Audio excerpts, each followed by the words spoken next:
ત્યારે હું આજે સાયલા મૂડી તાલુકાના જે ખેડૂત પરિવારો છે કે જે ખેડૂતો ઉપર કેસ થયા છે, આજે દિવાળી એમના પરિવારે મનાવવાની હતી સાથે, ત્યારે નાના નાના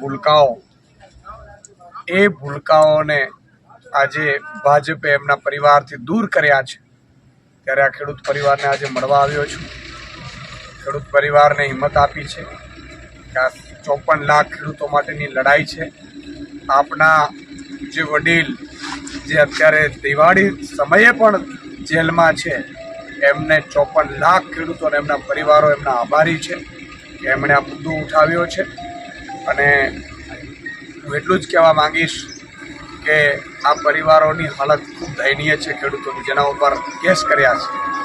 ભાજપ સરકારે કેસ કરવાતા તો તમારા મોટા 2-4 નેતાઓ સાથે કર્યા છે, કંઈ વાંધો નથી, નેતાઓ તો જેલમાં જશે, પણ ખેડૂત પરિવાર, નિર્દોષ પરિવારોને એમના પરિવારથી વિખૂટા કરવાની જરૂર નહોતી। આજે હું આવ્યો છું।